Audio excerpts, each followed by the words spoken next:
Welcome to American Education FM, everybody. I'm Dr. Sean Brooks. Ladies and gentlemen, hi. Let me get into it here. Lots to cover in this one. First of all, I want to spend a quick second on the Henry Nowak body cam footage that was released here. Apparently, the trial has commenced or has wrapped up regarding his particular murder. Again, young UK man, teenager, if I'm not mistaken, 18 years old or so. He was stabbed while walking home from clearly a non-English foreigner who, again, screamed out racism, whatever, doesn't matter. It doesn't justify murder. And in the process, of course, he was stabbed to death, and then the police arrived, and he was handcuffed, and he never once received medical attention. Again, he was bleeding. He said numerous times, approximately 9 times, that he couldn't breathe. And then he just stopped talking because he just died right then and there. And at one point, one of the cops says, "Oh, I think he's going to be sick." And it's like, no, he's dying. So, again, the camera footage is out there. It's on my social media. It's all over the place. You can witness it. Faces are blurred out in the whole thing. The point is this, is that it ties directly into what I brought up in the last episode regarding the collective stupidity of people specifically within law enforcement or any of these agencies. That the more you get them around one another in their element with the things that they believe or the things that they've been told, and they just, again, blindly follow along, instead of acting on natural human intuition, which is purposely driven out of people as a result of endless organizations and the behaviors that exist within these organizations. That when you drive out human intuition on what a person should do in a dangerous situation, or how a person should be vigilant with someone who clearly needs help and needs assistance, that's the largest issue. And unfortunately, again, you can pick a business you want, you can pick a line of work. When you have a lack of intuition when it comes to safety, and you have a lack of intuition when it comes to security, and you have a lack of intuition and, again, vigilance and a wherewithal as to what's actually happening and what's right in front of you, when that's been removed from you, it makes it very easy for those organizations to make excuses as to why you behaved the way that you behaved. Again, the police officers in the examples I brought up again in the last episode, from the YouTube channel, The Civil Rights Lawyer, when he brings up legal negligence and law enforcement negligence, he's bringing it up because he's showing a very observable pattern that happens typically within, again, law enforcement. It's no different regardless of the country. Again, if everybody's just standing around and you're watching a young person bleed who says that they can't breathe, then they get handcuffed, like in Henry Nowak's case, and then they read him his rights as he's dying, instead of immediately calling an ambulance, that right there means that all intuition and vigilance and the human element has been stripped from those particular police officers, which means, again, they should all be fired. Unless, of course, your goal is to make all of those officers NPC slaves who don't think and just blindly, again, just go, well, we're here and we got a call and whatever else, and we're just going to arrest whoever we have to arrest based on the first thing that we heard, and we're not going to take in any other evidence into consideration right now. And yes, if you're bleeding out and we can't see it, or you're bleeding out and we still aren't asking the appropriate questions or whatever else, then, well, too bad for you. We're not going to seek any medical assistance whatsoever, when clearly that's the first thing that should always happen. You don't ask somebody who's been stabbed, bleeding, and saying, "I can't breathe." You don't ask them if they want medical assistance. You just provide it. You give it to them immediately. That's all you do. That's all you have to do. It's not difficult.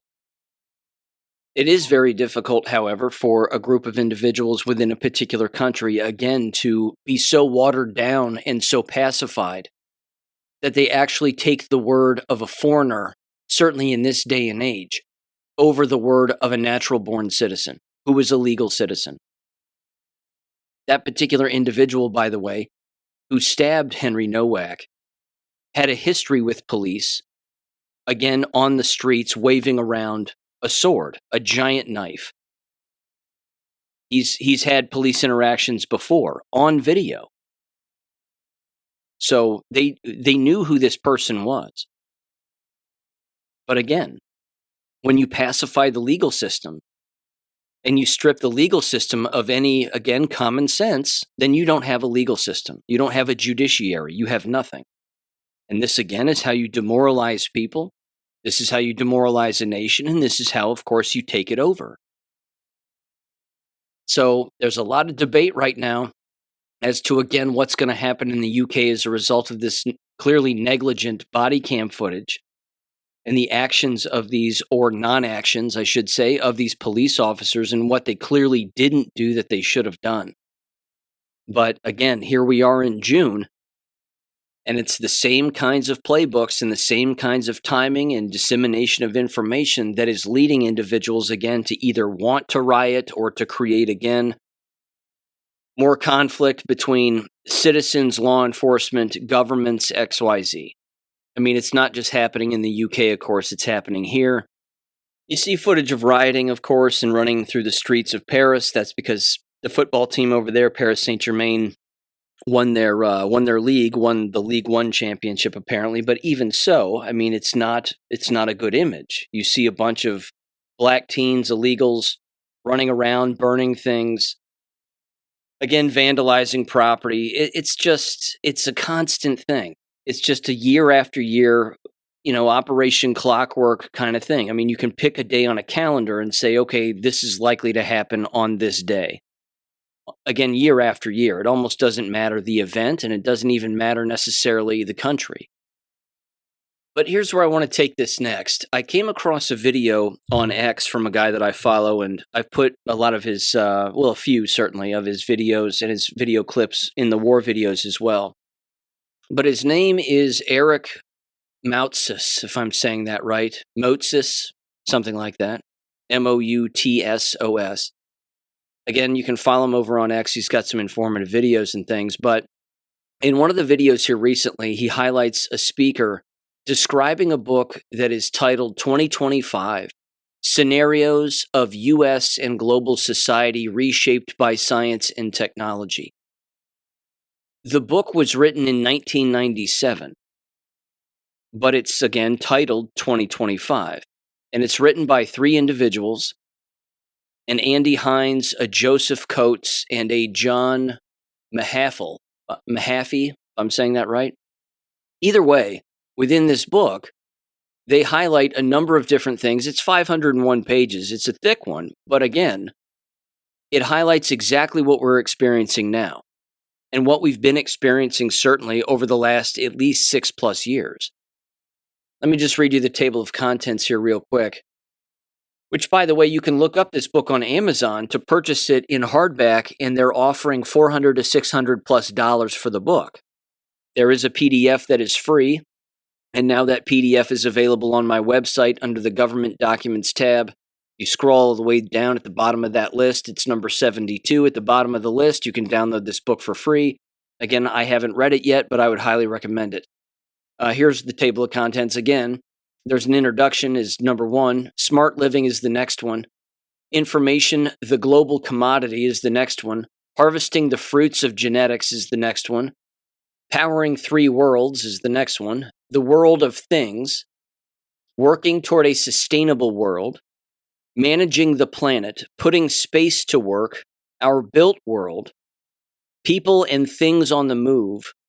The world of production, a quest of variety and sufficiency, striving for good health, our days and lifetimes, balancing work and leisure.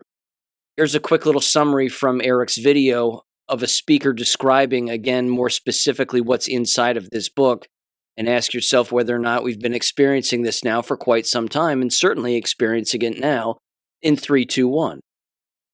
I've talked a lot about the revelation of the method on this channel. They tell us exactly what they're going to do, whether through movies or a book. Have you guys seen this book before? I didn't know anything about it. But Pastor JD gives this breakdown from this book from 1997. This is not prophecy, but prediction. If this was predicted 27 years ago, somebody knew something. Okay, here's the list. This is an abbreviated list. I could have made it much longer. You know I can. I didn't. Okay, you ready for the list? Fast mutating viral disease pandemics. Genetically developed vaccines. DNA database tracking. DNA chips. Get this one.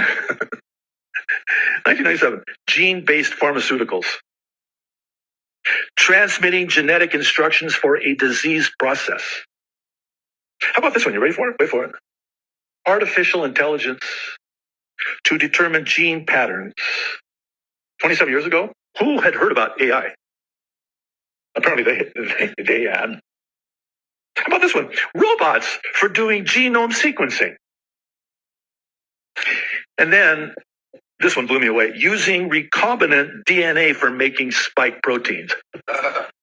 1997? It gets even worse.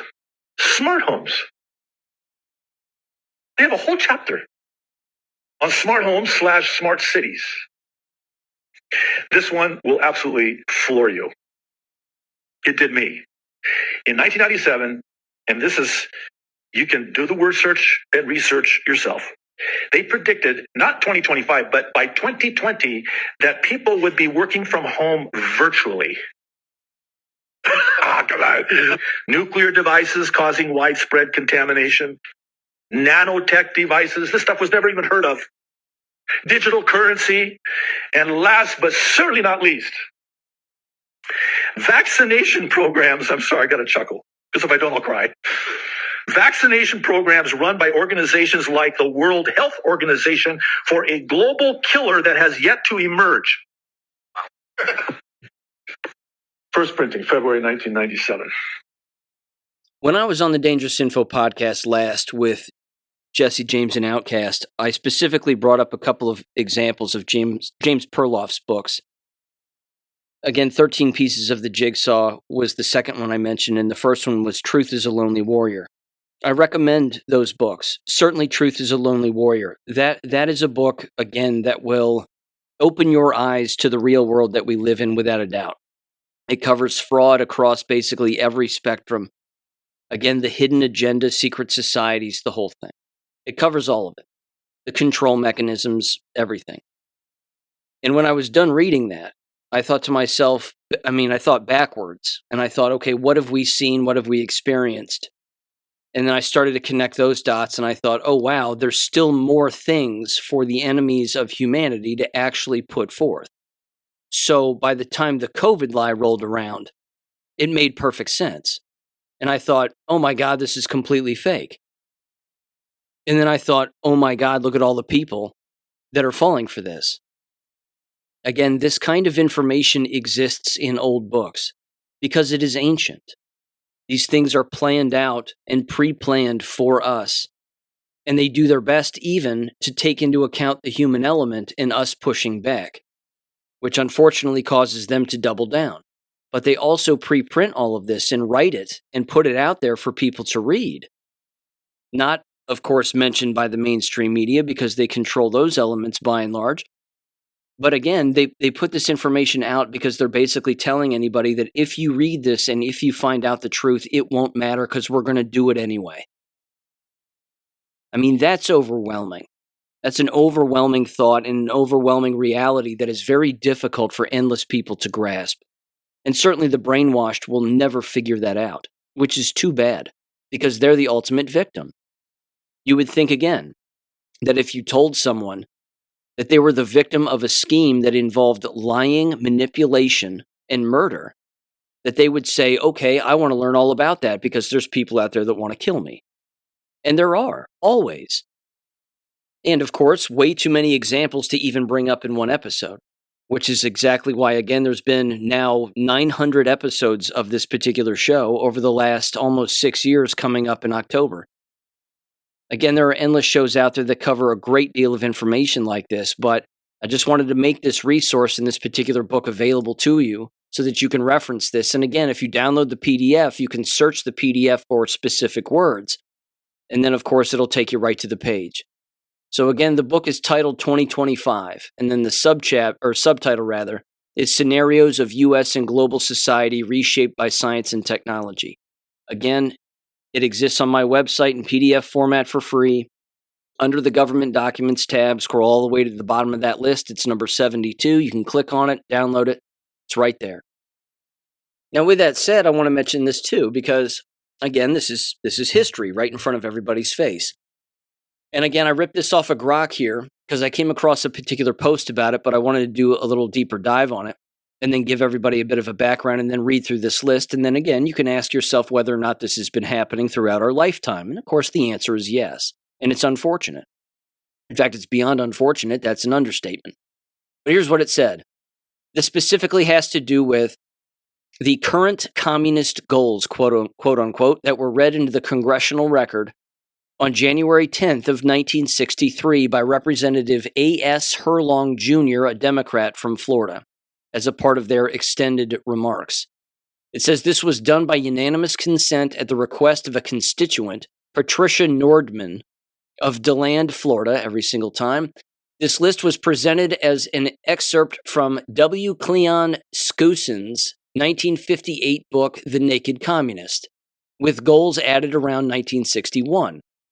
It does not represent the official U.S. government finding, intelligence report, or Communist Party document. It is a summary of alleged strategic objectives compiled during the Cold War. It's a lengthy list. I'm going to read through it. There's 45 points. Here we go. Number 1, the U.S. acceptance of coexistence as the only alternative to atomic war. Number 2, the U.S. willingness to capitulate in preference to engaging in atomic war. Number 3, develop the illusion that total disarmament by the United States would be a demonstration of moral strength. Number 4, permit free trade between all nations regardless of communist affiliation and regardless of whether or not items could be used for war. Number 5, extension of long-term loans to Russia and Soviet satellites. Number 6, provide American aid to all nations regardless of communist domination. Number 7, grant recognition of Red China, admission of Red China to the UN. Number 8, set up East and West Germany as separate states in spite of Khrushchev's promise in 1955 to settle the German question by free elections under supervision of the UN. Number 9, prolong the conferences to ban atomic tests because the United States has agreed to suspend tests as long as negotiations are in progress. Number 10, allow the Soviet satellites individual representation in the UN. Number 11, promote the UN as the only hope for mankind. If its charter is rewritten, demand that it be set up as a one-world government with its own independent armed forces. Some communist leaders believe the world can be taken over as easily by the UN as by Moscow. Sometimes these two centers compete with one another, as they are now doing in the Congo. Number 12, resist any attempt to outlaw the Communist Party. Number 13, do away with all loyalty oaths. Number 14, continue giving Russia access to the U.S. Patent Office. Number 15, capture one or both of the political parties in the United States. Number 16, use technical decisions of the courts to weaken basic American institutions by claiming their activities violate civil rights. I hope all of this is sounding familiar. Number 17, get control of the schools. Use them as transmission belts for socialism and current communist propaganda. Soften the curriculum, get control of teachers' associations, put the party line in textbooks. I could stop there, I suppose, but let's keep going. Number 18, gain control of all student newspapers. Number 19, use student riots to foment public protests against programs or organizations which are under communist attack. Number 20, infiltrate the press. Get control of book review assignments, editorial writing, policy-making positions. Number 21, gain control of key positions in radio, TV, and motion pictures. 22, continue discrediting American culture by degrading all forms of artistic expression. An American communist cell was told to, quote, eliminate all good sculpture from parks and buildings, substitute shapeless, awkward, and meaningless forms, unquote. Number 23, control art critics and directors of art museums. Quote, our plan is to promote ugliness, repulsive, meaningless art, unquote. Number 24, eliminate all laws governing obscenity by calling them censorship, quote unquote, and a violation of free speech and free press. 25, break down cultural standards of morality by promoting pornography and obscenity in books, magazines, motion pictures, radio, and TV. 26, present homosexuality, degeneracy, and promiscuity as normal, natural, healthy.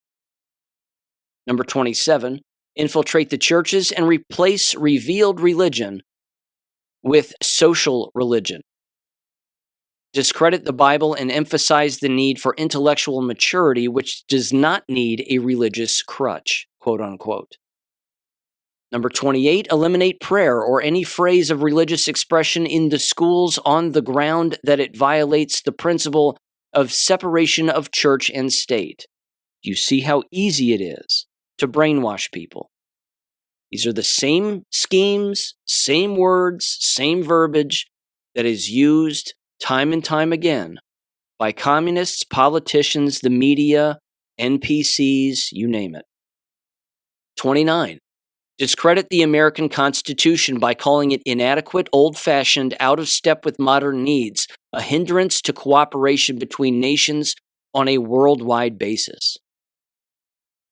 I'm telling you, I've read the list before. I don't think I've ever read it on the show before, but I've read this list before, and this is exactly why I'm no longer in the education business, and why I am beyond grateful and thankful to Christ himself for yanking me out. It's for these reasons alone. Now, of course, I detested all of this as it was rearing its ugly head within the school systems without a doubt, and of course within culture. But you see the way that it is now. You see how normalized these behaviors are. They're ubiquitous. It's everywhere. It's all over the place. In multiple lines of work, not just the education business. Number 30, discredit the American founding fathers. Present them as selfish aristocrats who had no concern for the common man. What's the other phrase you always hear, by the way? Side note, when it comes to the founding fathers. If you said slave owners or some rendition of, well, they were just slave owners, you would be correct. Because there's no thinking there. Thomas Jefferson was the one who wanted to abolish slavery. Most of the founding fathers did. They wanted it gone. Abraham Lincoln ripped his words from the founding fathers because the founding fathers tried to get rid of it. But that wasn't the real reason for the revolution, nor was it the real reason for the Civil War. Number 31, belittle all forms of American culture and discourage the teaching of American history on the grounds that it was only a minor part of the big picture. Give more emphasis to Russian history since the communists took over. Number 32, support any socialist movement to give centralized control over any part of the culture, education, social agencies, welfare programs, mental health clinics, etc. Number 33, eliminate all laws or procedures which interfere with the operation of the communist apparatus. 34, eliminate the House Committee on Un-American Activities. 35, discredit and eventually dismantle the FBI. They had their own reasons, I'm sure, back then. We have our own reasons today. Again, I think the FBI's motives have changed over the years. I think they've gotten worse, and that goes without saying. So we certainly have our own reasons for wanting to get rid of it, and those reasons have changed. Either way, it goes on. Number 36, infiltrate and gain control of more unions. Yep. 37, infiltrate and gain control of big business. 38, transfer some of the powers of arrest from the police to social agencies. Treat all behavioral problems as psychiatric disorders which no one but psychiatrists can understand or treat. Remember, you don't know what you're talking about because you're not a medical doctor. How dare you act as if you know more than a medical doctor? Well, I certainly do, and I'll give you an example at the end of the show.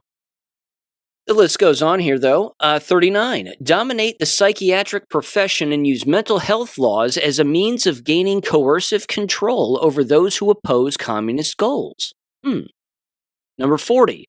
Discredit the family as an institution. Encourage promiscuity and easy divorce. Well, what month is it? It's the month where all the queers go walking around buck naked on the streets and attempt to do what should be blatantly illegal things, in numerous countries, I might add. Number 41, emphasize the need to raise children away from the negative influence of parents. Attribute prejudices, mental blocks, and retarding of children to suppressive influence of parents. If 41.41 doesn't define the American schooling system, I'm not sure what does. So is it a communist organization? Yes. There's no denying it. No one can say otherwise. 42, create the impression that violence and insurrection are legitimate aspects of the American tradition, that students and special interest groups should rise up and use united force to solve economic, political, or social problems. 43, overthrow all colonial governments before native populations are ready for self-government. 44, internationalize the Panama Canal. Again, that's kind of happened now, but possibly for different reasons, and for better reasons. 45, and finally, repeal the Connolly Reservation, so that the United States cannot prevent the World Court from seizing jurisdiction over nations and individuals alike, unquote. The description wraps up. It says, this was during the height of the Cold War tensions, post-Korean War, Cuban Missile Crisis era. Many items reflect 1950s, early 1960s concerns about Soviet influence, cultural subversion, and international organizations. Some goals, for example, recognition of Red China UN promotion, later occurred through normal geopolitics, they say. Well, nothing normal about it, while others remain interpretive or debated. Oh no, I don't think many of those can be debated. I think they're pretty straightforward, and I think that most of them have been implemented, if not all. And then finally it says the list is often cited in political discussions about cultural, ideological shifts, but it should be read as a historical primary source, from one perspective, not gospel. Well, here's the problem. If it comes true, at the face value definition of these particular points, then it should be gospel. Because again, people are warned about this in advance. We're told this decades before it actually is implemented. And of course, communists, Jews, because they created communism, they play the long game. They know exactly how to play the long game. 1961 wasn't the first time that this was written. It's basically a watered-down version of the Protocols of the Elders of Zion, which again came out in the, I believe, late 1800s, early 1900s.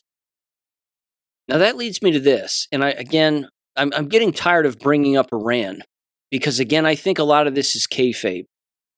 And I've brought that up on the show before. Again, the comments back and forth, we're going to make a deal, we're not going to make a deal, deal's going to be made, it's not going to be made, blah, blah, blah, blah. You can't believe anything that the mainstream media is saying, not a word. And Trump, of course, is making sure that particular leaks of particular information, as of course is the military, it's not really Trump per se, it's the military. But they know what's going on. And again, I think to a great extent, because there's lots of evidence that, of course, this is the case. I've brought it up on the show. I've played audio. That there's an exposure apparatus that is taking place here in an operation to highlight Israel as being the problem. And certainly, more specifically, their so-called leadership. Everything from Netanyahu down to their own military, their own president, you name it. Again, they have a prime minister, they have a president, they've got all kinds of different heads of their operation over there, none of which is good.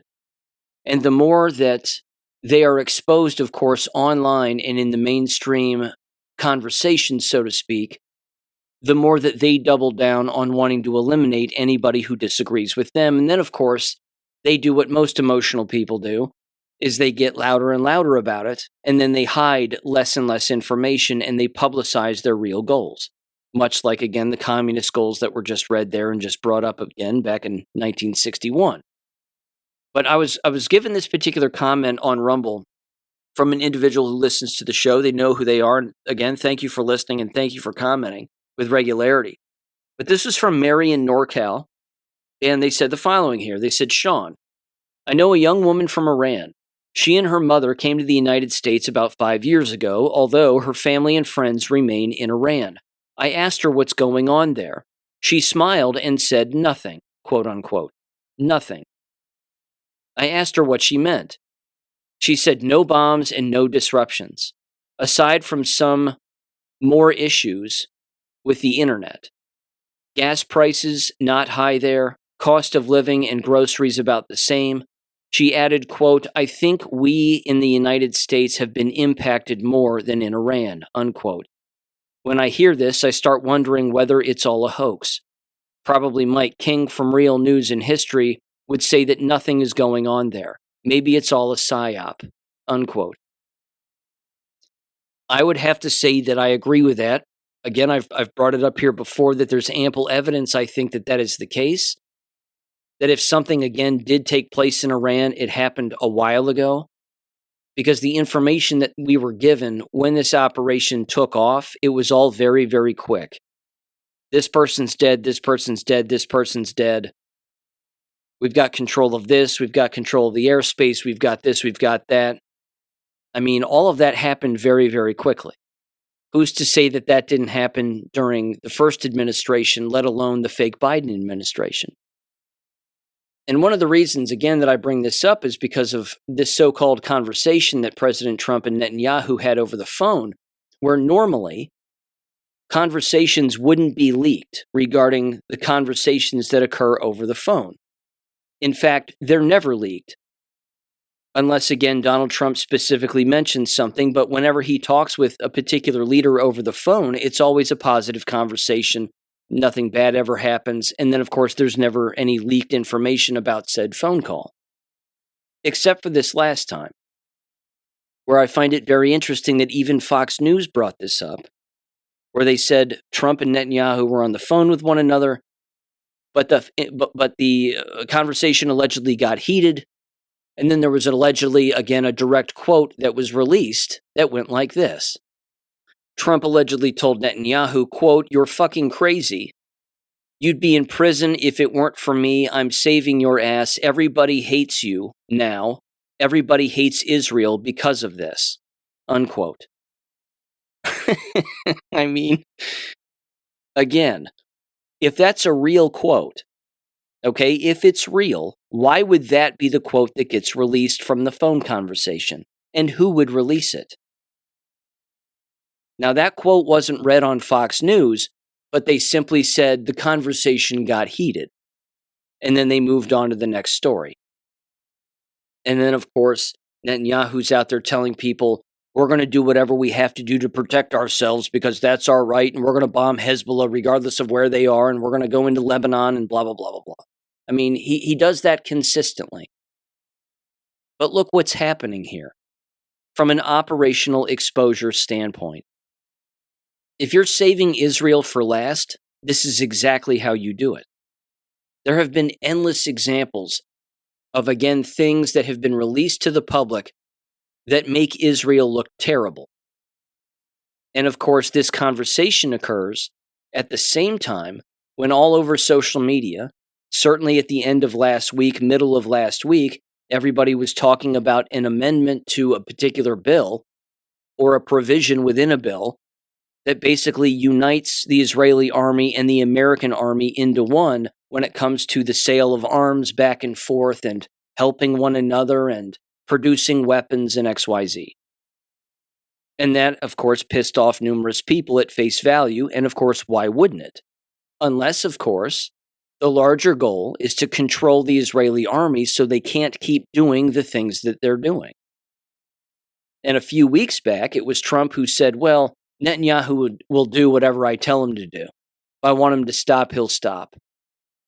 Again, is that what someone says when they're controlled by a prime minister of a foreign country?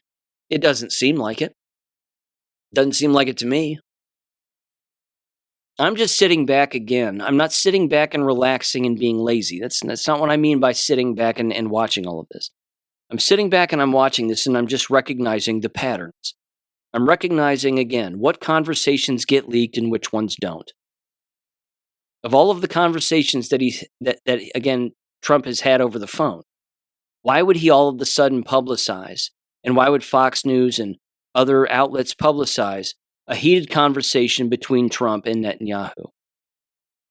If they're our greatest ally and we're the best of friends and we love each other and whatever else. If that were really true, of all of the conversations to be leaked, why would it be this one? This was leaked on purpose, if it's real. Because again, there's an exposure operation taking place here, even for the brainwashed. I mean, look, you have Mark Levin losing his mind on Fox News on practically a night in, night out basis, or whenever the hell his show is on. I think it's on like Sunday night or something, Saturday night, Sunday night. I mean, his clips make their way to social media all the time, and he's losing his mind, more so than usual. So much so that he's disagreeing with Donald Trump on a great many things openly and publicly. Mark Levin wants everybody dead who's not him or Jewish. It's pretty simple. I mean, he makes that well known. But there's an exposure op here, again, that's going on with a great deal of people, a great deal of online accounts, certainly Netanyahu, if people know what they're looking at, and of course, Israel as a whole. It's amazing.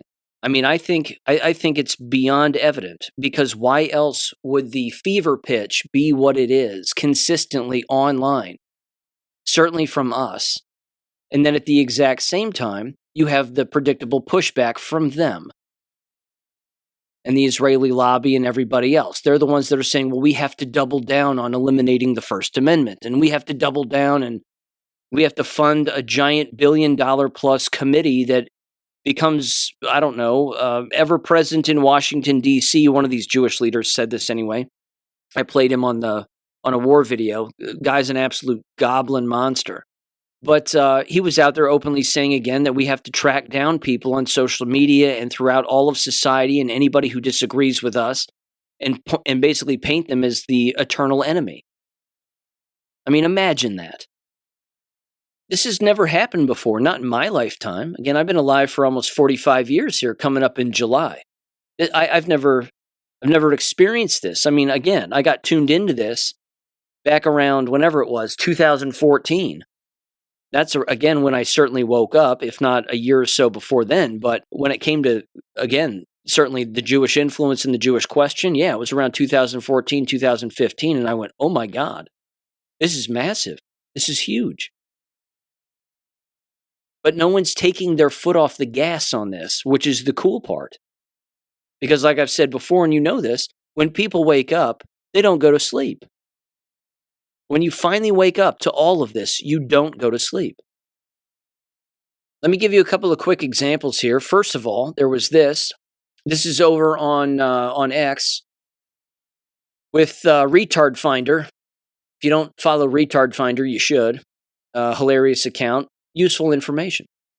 Anyway, they said the following: Sesame Street, yes, that's Sesame Street, needs to be investigated, they said. The show has a target audience age of 2 to 5-year-olds, so why are they posting about sexual preference and gender ideology? This is Aaron Bisman, every single time. Senior Vice President Marketing at Sesame Workshop, and would oversee social media. Sesame Street's first major Pride posts appear around 2020. That same year, Aaron Bisman joined Sesame Workshop as vice president of audience development, overseeing social channels. Coincidence? And he's very Jewish. Now, as it turns out, Sesame Street's X account says the following: Happy Pride Month from Sesame Street. Join us in celebrating and uplifting the LGBTQIA+ members of our community. And then it's got the rainbow gay flag and tranny flag and all of it together with, instead of just different colored bars, it's different colored furs. Because it's all gay, ladies and gentlemen. Now let me get into this too. This was a conversation that was occurring on one of the chat boards that I frequent, and they brought up what's called the Symington Amendment. And here's Grok's breakdown of what this is, and you'll see exactly why I'm bringing this up. The Symington Amendment is a U.S. law that's aimed at promoting nuclear non-proliferation. It restricts U.S. economic and military assistance to countries involved in certain nuclear activities outside international safeguards. So again, if the United States and Israel are joining forces with one another regarding their military, the sharing of weapons, etc., is that what's happening? Or, and I don't know, I'm just asking the question, are we taking over their military? Because we can. Now again, I don't think nuclear weapons are real. I think big weapons exist, certainly. Lots of different kinds of weapons, big bombs, the whole thing. But this business of nuclear fallout and all of that stuff, I don't buy into that. I know that nuclear power is real. I get it. I know what uranium is used for. But this business of, again, nuclear bombs being used in World War II, sorry, didn't happen. What I do know is that you cannot, again, provide aid to a country that has nuclear weapons, and certainly, again, exchange weapons with said country, yet that's kind of what we've been doing with Israel, at least as far as the mainstream media has told everybody. And at the same time, they have, quote-unquote, nuclear weapons as a country over there.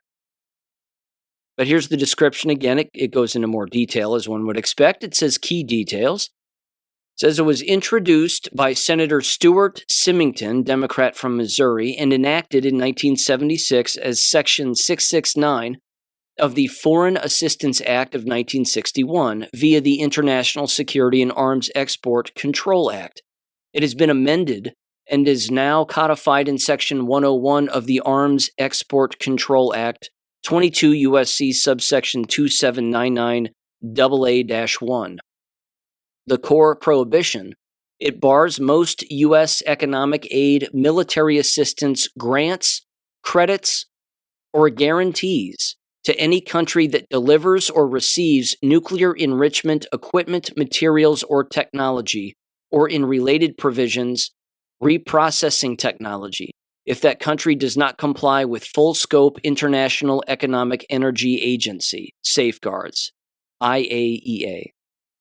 It says the purpose of this amendment is that it strengthens the U.S. stance on preventing the spread of nuclear weapons technology. It targets countries pursuing enrichment or reprocessing capabilities without proper international oversight, reflecting concerns in the 1970s about global proliferation, for example, involving Pakistan's uranium enrichment efforts.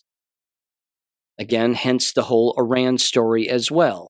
Problem, of course, is that Israel has never allegedly allowed us to go in, as far as the mainstream media has told everybody, that we've never gone in and inspected their development of their weapons. And yet if they have them, we apparently have the right to do that. Waivers and enforcement, it says, the president can waive the restrictions if certifying that doing so is vital to U.S. national interests and receiving assurances that the country won't develop or assist nuclear weapons programs. It has been applied and somewhat waived in cases like Pakistan in the late 1970s and 80s. Now, here's a particular angle, and again, this is why I think this is an option. Again, I don't know. I'm just asking the question and just trying to bring some evidence into this. that if there's any kind of emerging from a weapons standpoint between the United States and Israel, knowing what we know Israel wanted to do to the Middle East, why would you not want to merge the aspect of their militaries from a weapons standpoint in order to, again, observe and control their weapons manufacturing? Or, at the very least, keep them from doing it in the first place? Because I asked Rock specifically, I said, okay, now apply this to Israel. And what does this have to do with Israel? And it said the Symington Amendment does not currently restrict U.S. aid to Israel in practice, despite Israel's nuclear program being outside full international safeguards. Here's a clear breakdown. It says why it could theoretically apply. Israel is not a signatory of the Nuclear Non-Proliferation Treaty, NPT, and does not place all its nuclear facilities under full-scope IAEA safeguards. It maintains a policy of nuclear ambiguity and is widely believed to possess approximately 80 to 400 nuclear warheads. That's from military.com. Again, they're openly admitting that for some reason, they don't have to play by the same rules as everybody else.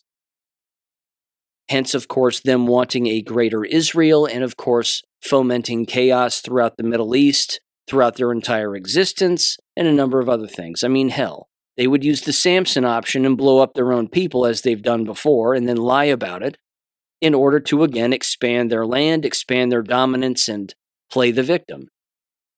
It goes on, it says the amendment prohibits most U.S. economic and military assistance to countries that deliver or receive nuclear enrichment equipment, materials, or technology without complying with full-scope IAEA safeguards. It says Israel's historic nuclear development, including alleged past cooperation with countries like South Africa on nuclear-related materials, has led critics, activists, and some lawsuits to argue that U.S. aid violates the law. It also states that basically this has to do with U.S. presidential discretion. Then it says, well, then why doesn't it cut off aid in reality? It says, number one, no presidential determination. The law requires the president to formally determine that prohibited activity has occurred. No U.S. president has ever made such a public finding regarding Israel. Without it, the automatic sanctions do not activate. Well, what if we're heading in that direction? What if Israel ends up doing something or using something that they shouldn't? They're already using white phosphorus in Lebanon, which is killing innocent people, farmland, livestock, you name it. It then says, waivers and policy discretion. Presidents can waive restrictions if they certify it serves vital U.S. national interests. While explicit Symington waivers are more commonly associated with countries like Pakistan, the U.S. has effectively continued aid to Israel through policy, congressional support, and interpretations that prioritize the bilateral relationship. Legislative carve-outs and amendments, it says later laws and appropriations, including specific Israeli-related provisions, which have allowed aid to continue. For example, some analysts note that Congress has explicitly prioritized security assistance to Israel in certain contexts, overriding broader non-proliferation restrictions. Again, based on this particular bill, so to speak, or this particular provision in this so-called act that's been written, it basically, again, takes control away from Congress. But isn't that what you would want? Because if Congress is the one keeping the President of the United States out of Israel and away from inspecting Israeli weapons, then Congress is the enemy when it comes to all of this, and as we know, they're influenced by AIPAC and the Jewish lobby. So if you take that card away from them, what do they have to play? Nothing. It says amendments over time. The original broad language has been narrowed, focusing more on post-1985 transfers in some interpretations and related laws like the Glenn Amendment on reprocessing or detonations, and face similar non-enforcement. And it says comparisons to other countries. The U.S. has applied or waived similar restrictions for India and Pakistan, both non-NPT nuclear states, Israel receives consistent exemptions in practice due to its strategic alliance with the United States, shared intelligence, and strong congressional support. I think there's a hint in there that if you remove that, if you remove a strategic alliance, a shared intelligence, and strong congressional support, then you can go into Israel and do whatever you'd like. Or again, you can merge the two militaries and then we can control it that way too. Again, I'm asking the question, but I'm just trying to read between the lines also. I just know that when a headline hits the news like that, and again, certainly hits social media, all the panicans immediately start making videos about it. And then they get all up in arms about what it really means. And look, this means that we're controlled by Israel all of the time and XYZ. I've brought it up on the show before.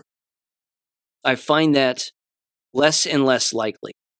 Only because, again, well, it's not the only reason, but it's one of many, is that the exposure operation of what Israel has done to the United States and our politicians at the, again, federal, state, and local level is becoming more and more obvious even to a layperson.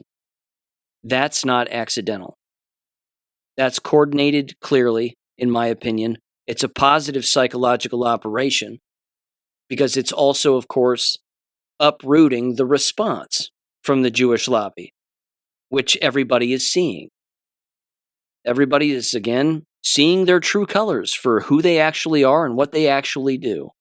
Harrison Smith's very famous 15-minute video that he put together of all of the news media people and all the talking heads in the entire Jewish lobby and lots of their spokespeople all coming up to microphones on a consistent basis telling everybody that they want to control and destroy anybody who criticizes them, among endless other things. That's not accidental either. Now, speaking of things, again, that aren't accidents, certainly artificial intelligence is one of them. It's been written about at length in numerous books, certainly the one I referenced earlier, titled 2025. Here's a particular post from greatawakening.win, and I want to read this very quickly before I play you about 6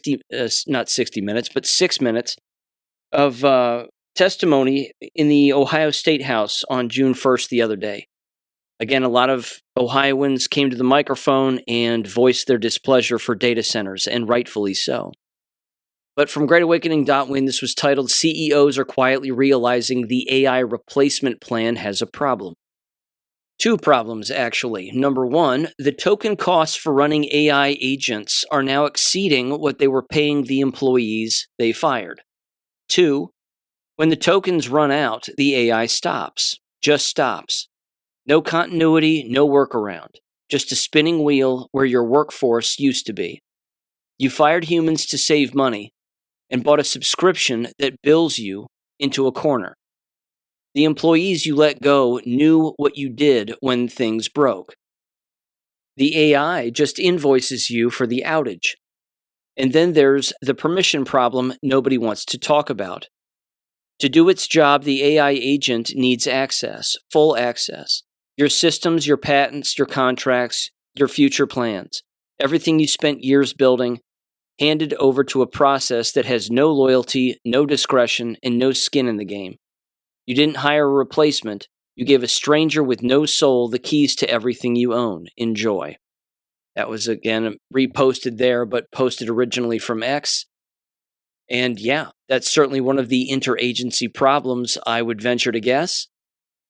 And there's also, of course, the public pushback, and rightfully so, for a variety of different reasons. Noise pollution, resource management, land takeovers, you name it. The audio that you're going to hear is, I believe, again, it was compiled by Kim Georgeton, who ran with Casey Putsch for lieutenant governor here in Ohio.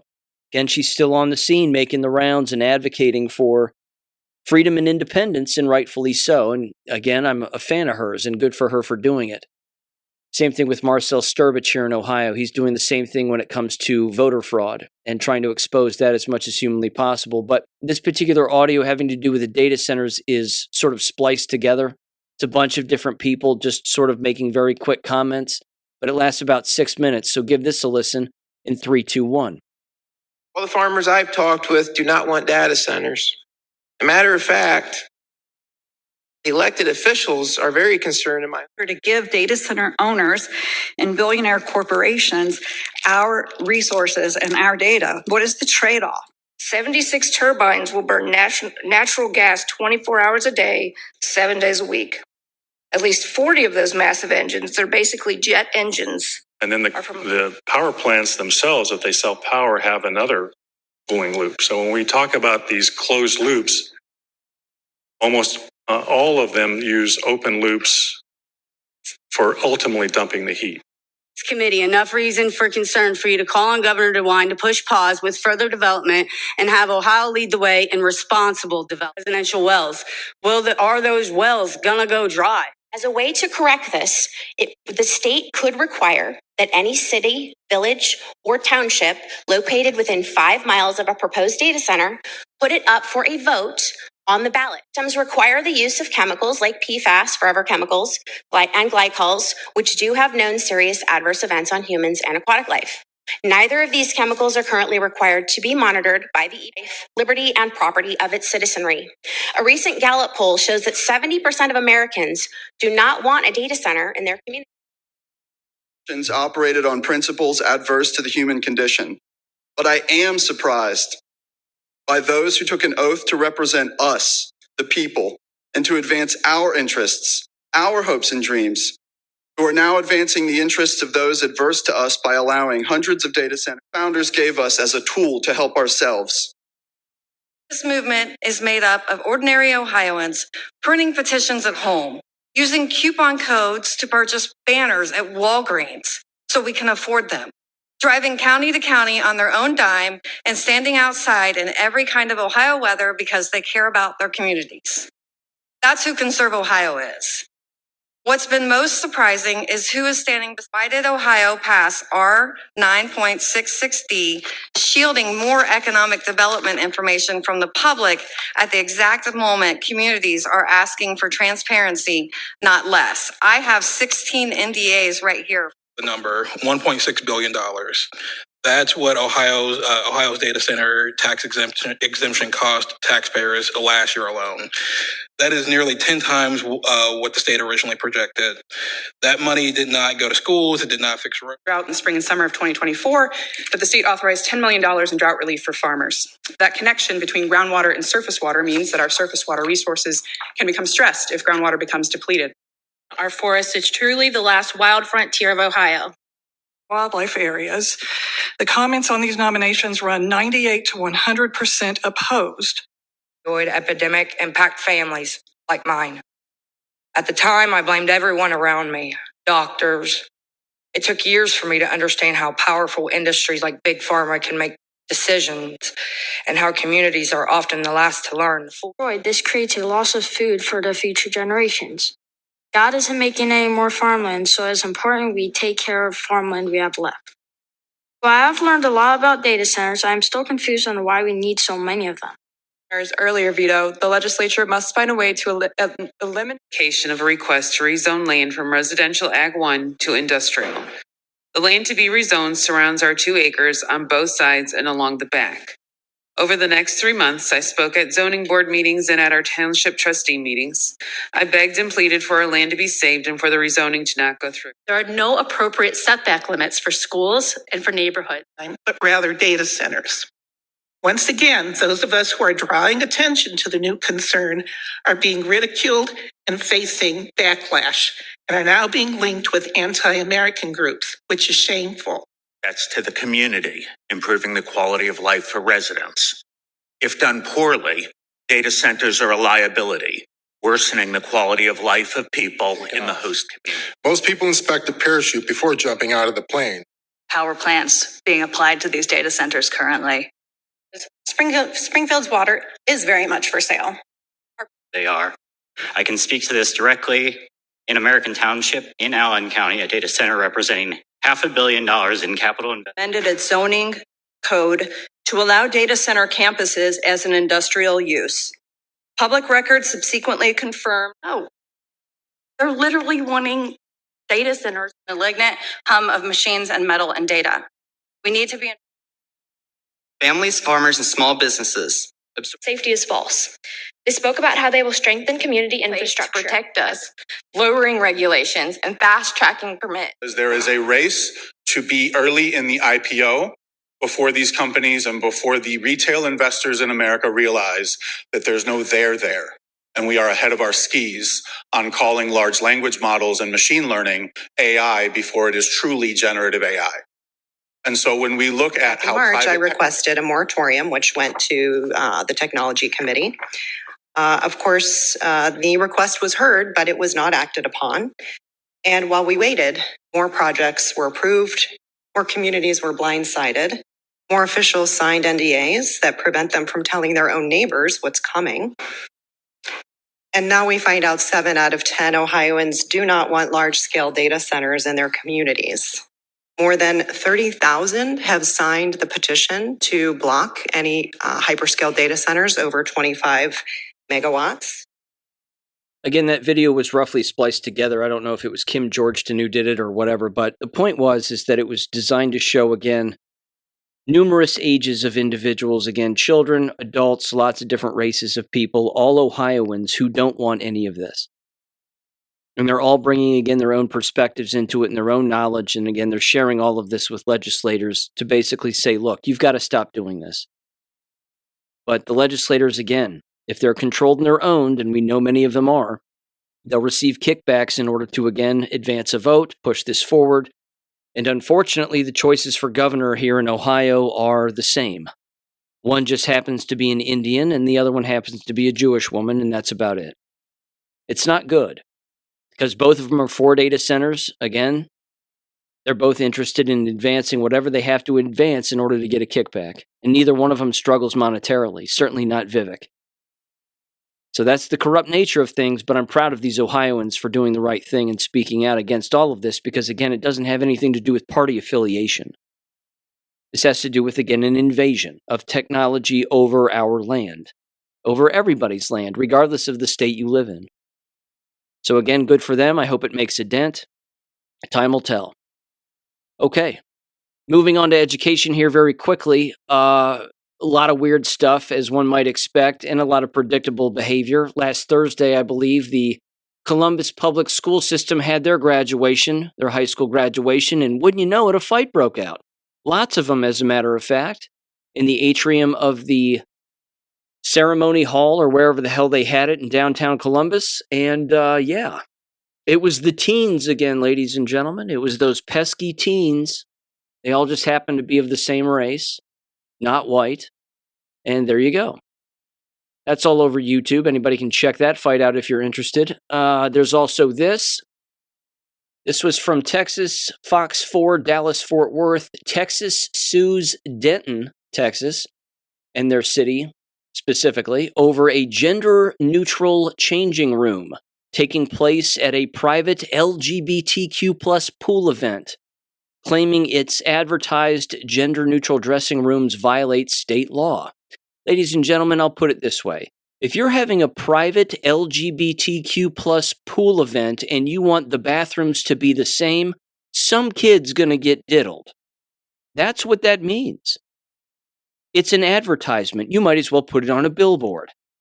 The reason we're doing this at our private gay pool event is because we want to touch children. And Ken Paxton is suing, as he should. And thank God for it. In fact, shut the damn thing down. Flood it with police. Put police all over the place to monitor the whole damn thing if it's even going to happen. You should shut it down, period. But either way, if it's going to exist, it shouldn't exist with these bathrooms, and you should have lots and lots of not gay security. Give this a listen in 3, 2, 1. Texas Attorney General Ken Paxton is suing the city of Denton to block an event that offers gender-neutral dressing rooms. Good evening. I'm Clarice Tinsley. Paxton says the Big Gay Swim Day at a publicly owned swimming pool violates state law and would allow grown men in changing rooms with women and children. Fox 4's Dion Anglin is live with a response from the city. Dion. Hi there, Clarice. Well, we asked the city of Denton for a response to the state's lawsuit. It tells Fox 4 the city has no intention to violate the law. The two LGBTQ plus nonprofit groups rented this City of Denton public swimming pool for a private party June 7th after it is closed to the public. Attorney General Ken Paxton is now suing the city, saying the upcoming event, Big Gay Swim Day, violates the state's anti-trans bathroom bill, alleging the organizers plan to convert the city's lawful sex-separated changing rooms into unlawful gender-neutral changing rooms. The AG's lawsuit says that violates that law. This is a public venue. You have to do it this way. You can't do it another way. Until you fix that, you can't proceed. Constitutional law attorney David Cole has gone over the filing. He says challenging the law poses substantial risks that could prove costly in terms of potential fines levied toward the city. What would you predict to see happen here? Honestly, I think the city is probably going to cave and say this is the way we're going to have to do the bathrooms, because I think the constitutional issues and the policy arguments about the bathroom law are legitimate ones, and there are arguments that probably will get heard in a Texas court, but they're not going to get heard in the next 7 days. The city of Denton issued a statement in response to the lawsuit, saying its staff proactively took all necessary measures to ensure full compliance with state law, including informing the organizers that certain elements of their advertising conflicted with state law and advising them of the requirement to comply. We reached out to two groups putting together the event. Neither responded in time for our story. The state's lawsuit asks the court for a temporary restraining order unless the city takes every reasonable step to ensure private spaces at the community pool are used by the appropriate sex according to biological gender. The statute says if you have a public place, the bathrooms have to be organized in a certain way. There are constitutional challenges to laws like that all across the country, and how that might sort out in Texas, who knows? But that's not really the issue today. The question today is, what does the law say, and are they doing that? Now, the next step, the city of Denton will file its official response to the state's lawsuit. A judge will determine what happens from there. That's the very latest live. Clarice, back to you. All right, Deanne, thank you. Again, I don't think I have to add anything. It gets pretty gay, and that's about as gay as it can possibly get. Again, lawsuit, yes. Completely ridiculous. It's a total invitation for a sexual crime to take place, and they know that, and that's the point. That's who it invites. Again, if I was having a party at a particular location and saying, hey, I want kids to show up, I want all ages of people to show up, anybody who likes sexual degeneracy of any kind, and oh, by the way, the bathrooms are for everybody, who do you think is going to show up? This doesn't take but 2 brain cells to rub together to figure out. But honest to God, schools support this kind of thing all the time. Numerous school districts are putting out endless messages about all of this, everywhere, all over social media. Very similar, again, parades and gatherings and all of this. Do you need more evidence to leave these systems? I mean, seriously. Leave them for the low IQ degenerates. That's what these environments are for. Now, I'll end with this. Speaking of low IQ degenerate, another YouTube doctor, quote unquote, has been diagnosed with cancer, specifically breast cancer. Now, this is the YouTube channel of a Rena Malik, MD. The description of her channel is as follows, except that's not what her channel's about. It says, I'm Dr. Rena Malik. If you said she's Jewish, that would be correct. A urologist and pelvic surgeon. On my channel, I post weekly videos with education about urologic, sexual, bladder health, and more. As it turns out, most of her channel is about sex. Most of it is about everything having to do with sex, and it's pretty ridiculous. But she was in a recent video a few days back, and she was talking about how she was recently diagnosed with breast cancer. And in typical brainwashed fashion, as most medical doctors tend to be, certainly YouTube ones with massive followings about their ridiculous nonsense, whatever it may be, she blamed right out of the gate 2 things that are completely false. Number 1, She said that her mother had breast cancer. So it makes sense that she would end up with it. Ladies and gentlemen, there's no genetic correlation whatsoever between generations of people having cancer or not having cancer. There just isn't. It's a major misnomer that exists. Well, it runs in the family, so that's the rationalization, unfortunately, that the medical industry has pushed on people. It's just not true. So that's right, again, right out of the gate, that's the first falsehood that she spews that I'm sure people will blindly believe. The next one is equally as rich. She says because her mother had breast cancer, since her mother was diagnosed many years ago, however long ago it was, don't really care, she said she's been receiving breast cancer, whatever they are, not, I'm sure, mammograms, but screenings, quote unquote, that's the word she uses. And she's been doing that for, again, God knows how many years. Well, mammograms cause cancer. Bruising and radiating the body, specifically the chest and or breast area, will cause cancer. So what do you expect? Not to mention, she's a female Jewish YouTube doctor. What do you think she did back in 2020 and 2021? If you said injected herself with the COVID shots, you'd probably be right. We'd all probably be right on that one. In fact, if you bounce over to her X account, which is at Rena Malik MD, and in the search bar at the top, you type in again the word or the acronym COVID or even vaccine, specifically, again, you're going to come up with a bunch of posts from 2020 where she's advocating for endless people to get tested. And then, of course, she plays the race card and she says, well, minorities are being denied the ability to get tested, and Indians, Native Americans, and blacks, and blah, blah, blah. And then on May 6th of 2021, she said the following, quote, almost 10 million cancers are estimated to have been missed during the COVID pandemic in the United States. Get screened and hashtag get vaccinated. Association of Cancer Screening Deficit in the United States with the COVID-19 pandemic, and then she links a particular article. Oh, the irony. I'm telling you, it's fascinating. These YouTube doctors, and again, endless people with YouTube channels, specifically people in the so-called health professions, they just fell for it. And then they're consistently making videos about becoming ill, and they're not connecting the dots. It's astounding, but it's just going to keep happening. With that said, ladies and gentlemen, thanks for listening as always, and I'll catch you on Friday. Peace. Thank you for listening to American Education FM. Make sure and check out AmericanEducationFM.com for more information. Take care and God bless.